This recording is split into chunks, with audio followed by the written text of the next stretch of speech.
আমি সেই 3 ঘন্টা ধরে সেজেগুজে বাসর ঘরে বসে আছি। আমার জামাইয়ের কোনো খোঁজ নেই। এখন রাত 2টা বাজে। আমার 2 ননদ আমাকে বাসর ঘরে বসিয়ে দিয়ে গেছে, আর যাওয়ার সময় বলে গেছে ভাইয়াকে পাঠিয়ে দিচ্ছি। কিন্তু তার কোনো খবর নেই। মনে হচ্ছে বাসার সবাই ঘুমিয়ে আছে। এটাই স্বাভাবিক। এই কয়দিন বিয়ের ঝামেলায় সবাই কাহিল, কিন্তু আমার জামাই গেল কই? নতুন বউ আমি, সবকিছু ভালো করে চিনিও না। কি যে করি। ওহ, আপনাদের তো আমার পরিচয়টাই দিলাম না। আমি জুথি, এবার এইচএসসি পরীক্ষা দিলাম। আমরা 3 বোন, আমি ছোট। বড় আর মেজো আপু নিজেদের পছন্দ মতোই বিয়ে করেছে। এই জন্য আমি আমার বাবার পছন্দে বিয়ে করেছি। জীবনে অনেক ছেলেকেই ভালো লেগেছে, কিন্তু ভালোবাসিনি। আমি সবসময় চেয়েছি বাবার পছন্দ করা ছেলেকে বিয়ে করব। আমার জামাই একটা কলেজের প্রফেসর, খুবই সাদাসিধে মানুষ। আমি যেমন পুরো তা উল্টোটা।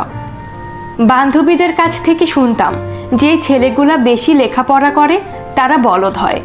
আমার জামাইটাও সেই রকম। আর এই বলদকে মানুষ করার দায়িত্ব আমাকে দিয়েছেন আমার শ্বশুর মশাই। শুরু থেকেই বলি, একদিন বিকালে বসে বসে গল্পের বই পড়ছি। সেই সময় আমার বাবা হাঁপাতে হাঁপাতে এসে বলল আমার মাকে, কই গো জুথির মা, কি হলো আবার? আজকে রাস্তাতে একটা ছেলেকে দেখলাম, অনেক ভালো, গরিব মানুষদের অনেক উপকার করছিল। আমার খুব পছন্দ হয়েছে ছেলেটাকে। আমার এক বন্ধুর পরিচিত। বন্ধুর কাছ থেকে খোঁজ খবর নিয়ে জানলাম খুব ভালো পরিবার, 1 ভাই 1 বোন। ছেলেটা কলেজের প্রফেসর। দেখতে শুনতেও খুবই ভালো, জুথির সাথেও ভালো মানাবে।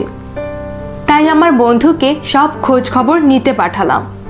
কিন্তু জুথিকে এখন বিয়ে করতে রাজি হবে? 100 বার হবে। আমার জুথির উপর ভরসা আছে। সেদিন বাবার এই কথাগুলো শুনে পুরোপুরি ভদ্র মেয়ে সেজে গেলাম।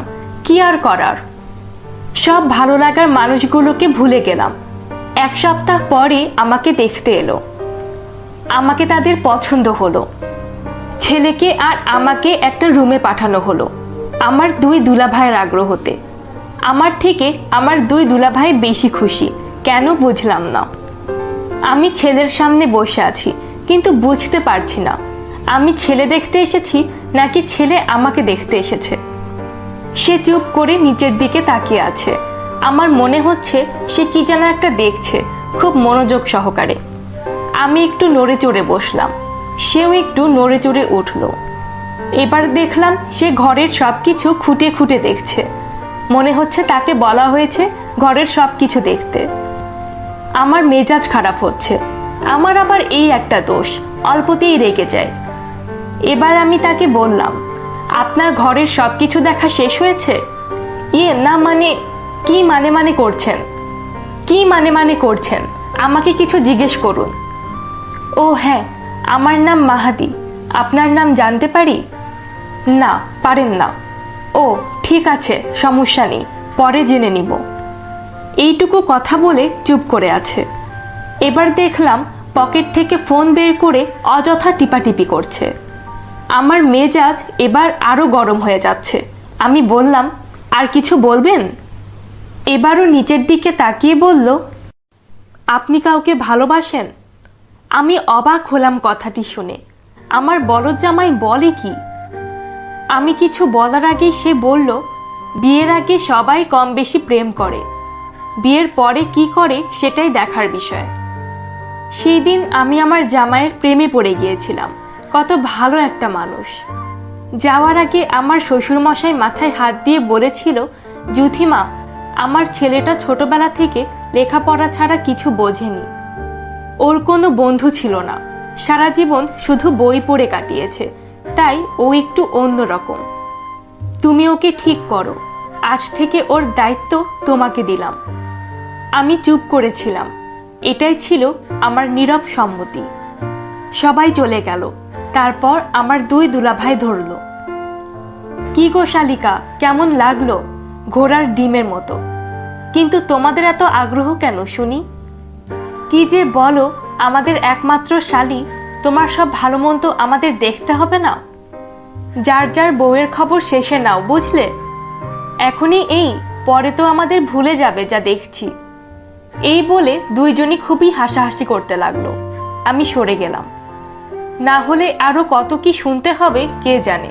1 মাসের মধ্যেই আমাদের বিয়ে হলো। আর আমি সেই 3 ঘন্টা ধরে বসে আছি। হঠাৎ করে শব্দে চমকে উঠলাম। আমার জামাই ঘরে ঢুকছে।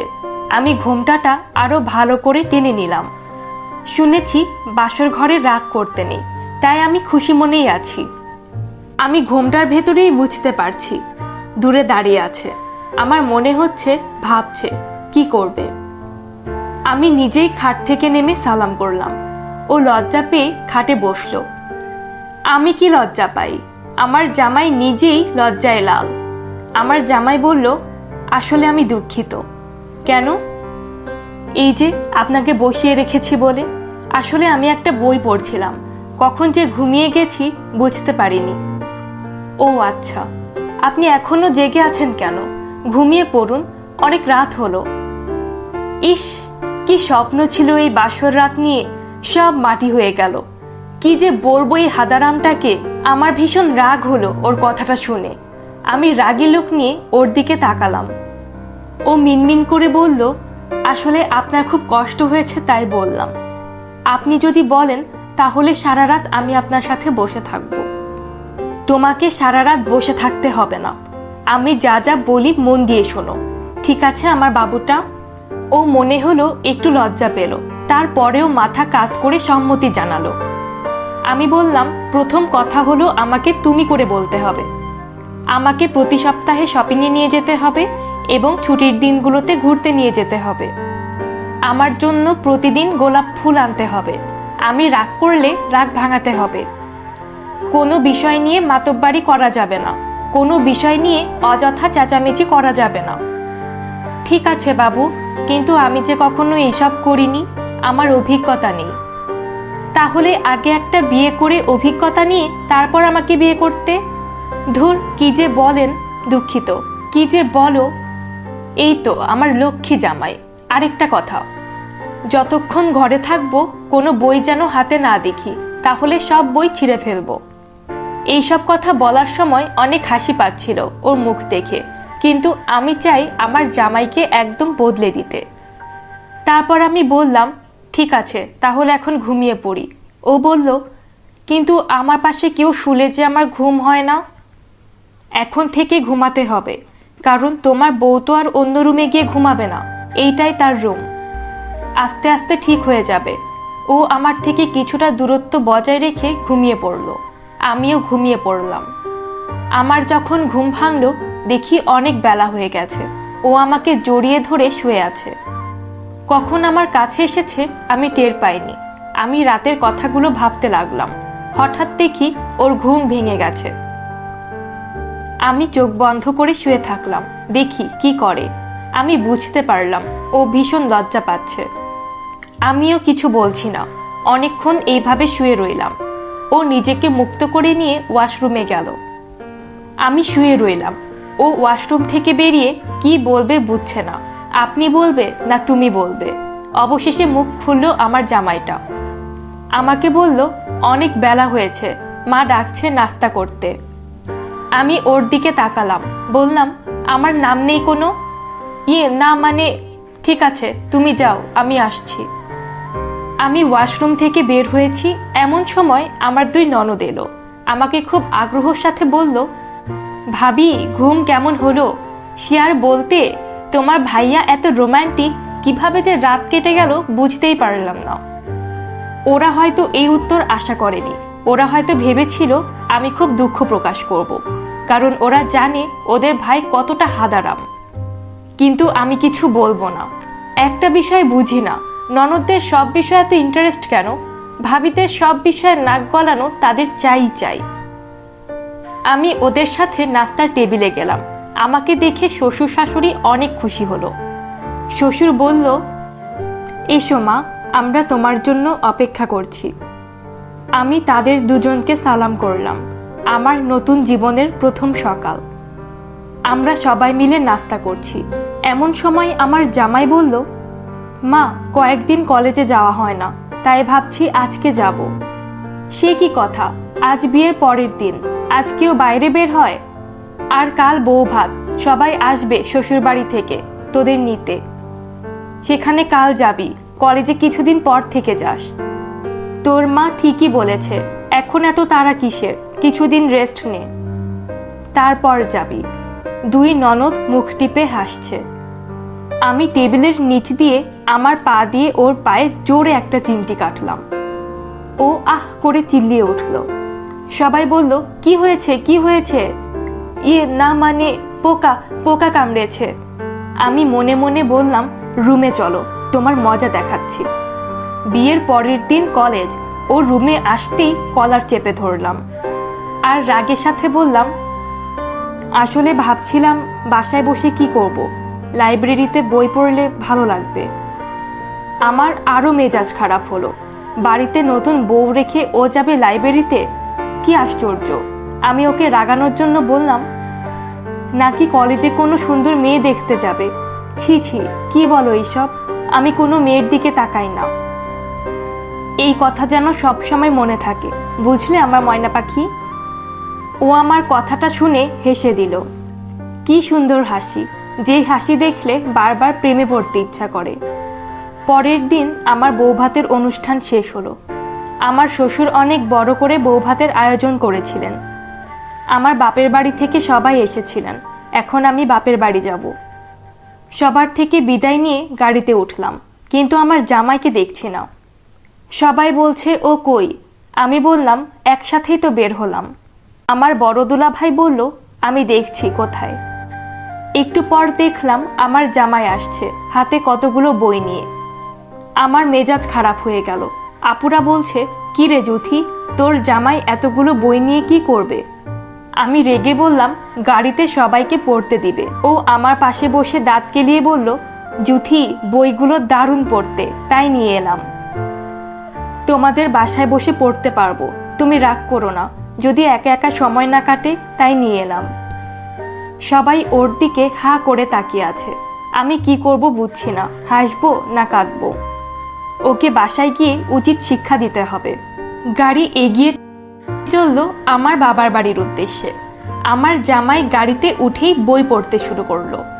একটু পর পর চশমা ঠিক করছে আর খুব মনোযোগ সহকারে বই পড়ছে। কেমন যেন কোনো প্রতিযোগিতায় যাচ্ছে, সেখানে তাকে বই পড়ে শোনাতে হবে। আমার ইচ্ছা করছিল বই এবং চশমা দুটোই জানালা দিয়ে ফেলে দিতে, কিন্তু আমার বাবার সাধের জামাই, তাই নিজেকে শান্ত রাখলাম। এর মজা পরে বুঝাবো। বাসায় যেতেই মা নাস্তা বানাতে লেগে গেল। আমি আপুদের সাথে গল্প করছি এবং আমার দুই দুলা ভাই আমার জামাইয়ের সাথে গল্পে মেতে উঠল। আমি বুঝতে পারছিলাম আমার দুলা ভাইরা খুব বেশি সুবিধা করতে পারবে না আমার জামাইয়ের সাথে, কারণ ও খুব কম কথা বলে, 10টা বললে একটা জবাব দেয়। কিছুক্ষণ পর আমার মা এসে বলল, এইগুলো জামাইদের খেতে দে। আমি চুপ করে থাকলাম। মা সরে যেতেই আমার হাদারাম বরের শরবতে ভালো করে লবণ মিশিয়ে দিলাম। এবার দেখি কি করে। দুই দুলাভাইকে শরবত দিলাম, আমার জামাইকেও দিলাম। দুলাভাইরা চলে গেল। আমার জামাই মুখে শরবত নিতেই থু দিয়ে ফেলে দিল আর আমাকে বলল, জুথি, শরবতে মনে হয় চিনির বদলে লবণ দিয়েছ, তাই এমন লাগছে। আমি বললাম, আমি ইচ্ছা করেই মিশিয়েছি। ও অবাক হয়ে আমার দিকে তাকিয়ে আছে। ও ভাবছে হয়তো আমি পাগল টাগল হয়ে গিয়েছি। আমি বললাম, আচ্ছা তুমি এমন কেন? কেন? আমি আবার কি করলাম? তুমি যা বলছো আমি তো তাই শুনছি। ঘোড়ার ডিম শুনছো? কোথাও দেখেছো নতুন জামাই শ্বশুর বাড়ি এক গাদা বই নিয়ে আসে পড়তে? মানে একা একা কি করব, তাই নিয়ে এলাম। আচ্ছা ঠিক আছে, তুমি বললে আমি আর পড়বো না। এটা বলে ও মন খারাপ করে বসে থাকলো। আমার নিজেরই খারাপ লাগছিল ওর চেহারা দেখতে, তাই বললাম, ঠিক আছে, মাঝে মাঝে পড়তে পারো। ও আমার কথা শুনে খুশি হয়ে সাথে সাথে আবার বই নিয়ে পড়তে বসে গেল। আমি মাঝে মাঝে খুব অবাক হতাম, একটা মানুষ কিভাবে এত বই পাগল হতে পারে। আমি ঘুমিয়ে আছি, হঠাৎ করে ঘুম ভেঙে গেল। উঠে দেখি পাশে আমার বর নেই। আমি মোবাইলের আলো জ্বালালাম, কোথাও নেই। আমি বারান্দার দিকে গেলাম, দেখলাম ওখানে দাঁড়িয়ে আছে। কি হয়েছে, তুমি এখানে না ঘুমিয়ে কি করছো? ও হঠাৎ চমকে উঠে বলল, ও তুমি? আসলে ঘুম আসছে না, তাই এখানে এসেছি। আমি ওর আরো কাছে গিয়ে বুকে মাথা রেখে বললাম, কেন ঘুম আসছে না আমার বাবুটার? ও বলল, আসলে আসলে বাসা ছেড়ে কখনো কোথাও ঘুমায়নি তো, তাই। আমার ওর কথা শুনে মেজাজ খারাপ হয়ে গেল। এখন যদি রাত না হতো, ওকে জোর করে ওদের বাসায় পাঠায় দিতাম। যত সব বাচ্চাদের মতো কথা। ইচ্ছে করছে এক ঘুষি দিয়ে নাক ফাটিয়ে দিতে। এখন সে নতুন বউকে নিয়ে রোম্যান্স করবে তা না, এখানে এসে চুপচাপ দাঁড়িয়ে আছে। বাবা যে কেন আমার সাথে এমন করলো, এই হাতারামটাকে আমি এখন কিভাবে মানুষ করব? যাই হোক, ওকে কিছু বুঝতে না দিয়ে আমি বললাম, চলো ঘুমাবে, কাল সকালে আমরা চলে যাব, ঠিক আছে? ও কিছু না বলে শুয়ে পড়ল। এইভাবে ভালোই চলছিল আমার খুনসুটির সংসার। এর মধ্যে পুরোপুরি নিজেকে সংসারের কাজে জড়িয়ে নিলাম। একদিন আমার জামাই কলেজে গেছে। ওর একটা দোষ, কোনোদিন ফোন মনে করে নেবে না।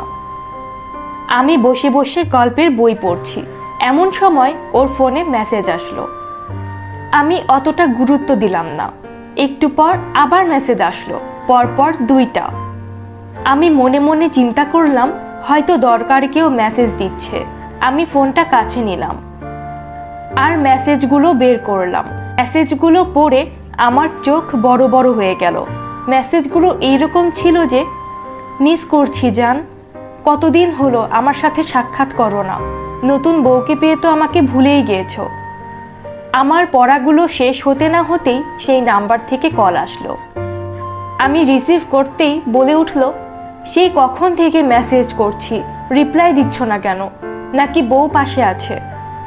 আমার প্রচণ্ড মেজাজ খারাপ হয়ে গেল। আমি রাগের জ্বালায় বললাম, কে আপনি? কাকে ফোন করেছেন? আর এগুলো কি আজে বাজে কথা বলছেন? এটা মাহাদির ফোন না, ওকে একটু দিন না দয়া করে।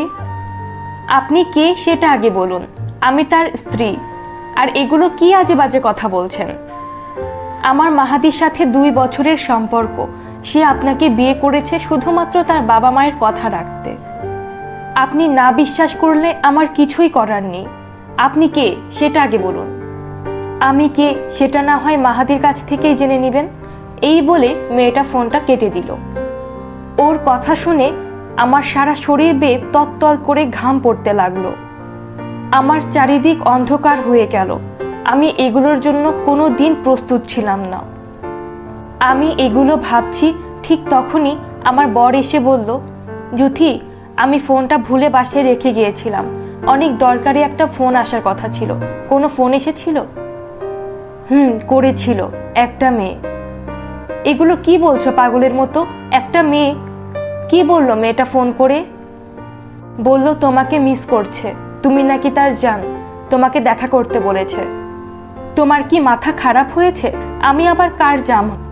তোমার কি মাথা খারাপ হয়েছে? আমি আবার কার জান হব? এই বলে ও আমার হাত ধরলো। আমি ওর হাত ছাড়া দিয়ে বললাম, তুমি আমাকে মোটেও স্পর্শ করবা না, তোমাদের 2 বছরের সম্পর্ক, এটা ও আমাকে বলেছে। ধুর, কেউ হয়তো দুষ্টুমি করেছে, বাদ দাও তো এইসব। চলো আজ তোমাকে নিয়ে ঘুরতে যাব। এইসব নিয়ে কেউ দুষ্টুমি করে না, তুমি থাকো তোমার ওই মেয়েকে নিয়ে। এই বলে আমি ব্যাগ গুছাতে লাগলাম।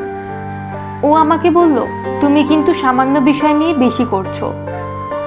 এইটা তো তোমার কাছে সামান্য বিষয় হবে। তুমি তোমার বাবা মায়ের কথা রাখতে আমাকে বিয়ে করেছো। তুমি বিশ্বাস করো, তুমি ছাড়া কোনো মেয়ে আসেনি আমার জীবনে। সেই দিন আমার রাগ চরম মাত্রায় পৌঁছে গিয়েছিল। আমি কারোর কথা শুনিনি। সবাই আমাকে বলেছিল আমার কোথাও ভুল হচ্ছে, কিন্তু আমি কারোর কথা শুনিনি। কারোর কথা না শুনি আমি আমার বাবার বাড়ি চলে আসি। আমাকে দেখে আমার বাবা মায়েরও কেমন যেন লাগছে। আমার বাবা আমাকে এসে জিজ্ঞেস করলো, কি হয়েছে তোর? জামাইয়ের সাথে কোনো ঝামেলা হয়নি তো? বাবা, আমার এখন ভালো লাগছে না, পরে কথা বলবো। এই বলে আমি আমার রুমে চলে গেলাম। পর ও আমার বাবা মাকে ফোন করে সব বলে। বাবা ওকে বলে, তুমি চিন্তা করো না, ওর একটু রাগ বেশি। কয়েকদিন পর ওকে বুঝিয়ে আমি তোমার কাছে দিয়ে আসব। আমার শ্বশুর শাশুড়িকেও বাবা তাই বলেছিল। এইভাবে কয়েকদিন কেটে গেল। আমার ওর জন্য কেমন কষ্ট লাগতে লাগলো, ওর জন্য কেমন যেন শূন্যতা অনুভব করতে লাগলাম। আমি যে ওকে খুব বেশি ভালোবাসি, তাই তো সেদিনকার কথাগুলো সহজে ভুলতে পারছিলাম না। কিন্তু ও তো একবার হলেও আমাকে নিতে আসতে পারত। আমি বলেছিলাম আর কখনোই আমার কাছে আসবে না, ও তাই করলো। আমার বোকা জামাইটা শুধু আমার রাগটাই দেখলো, আমি যে ওকে কত ভালোবাসি এটা আর বুঝলো না। একদিন হঠাৎ করে আমি অসুস্থ হয়ে পড়লাম। আমাকে ডাক্তারের কাছে নিয়ে যাওয়া হলো। ডাক্তার বলল আমি মা হতে চলেছি। সেদিন এই খবর পাওয়ার পর সবাই খুব খুশি। বাবা শ্বশুর বাড়িতে ফোন করে জানালো। সবাই খুব খুশি হলো। আমার ওর উপর দিন দিন অভিমান বেড়েই চলল। আমি ঠিক করলাম এই খবরটা আমি ওকে জানাবো না। ও তো একবার এসে পারতো আমার রাগটা ভাঙাতে। আমি একদিন বিকেলে ছাদে বসে আছি, ওর কথা খুব মনে পড়ছে। এগুলাই বসে বসে ভাবছিলাম। ও যে এর মধ্যে কখন আমার পিছনে এসে দাঁড়িয়ে আছে আমি টের পাইনি। হঠাৎ কারো স্পর্শে চমকে উঠলাম। দেখলাম ও দাঁড়িয়ে আছে। ওকে দেখে আমার সব অভিমান জড়ো হলো। আমি কিছু না বলে চুপ করে রইলাম। ও বলল, নিজেও কষ্ট পাচ্ছ, আমাকেও কষ্ট দিচ্ছ, কিন্তু এখন আমার কোনো কষ্ট নেই। যখন থেকে শুনেছি আমি বাবা হতে চলেছি, সেই থেকে আমি যে কতটা খুশি তোমাকে বলে বোঝাতে পারবো না। আমি কিছু না বলে চুপ করে আছি। সেই দিন তুমি আমার কথা না শুনেই চলে এসেছো, পরে একবারও ফোন ধরোনি। সেই দিন আমার কলেজ জীবনের একটা বান্ধবী মজা করে এমনটা করেছিল।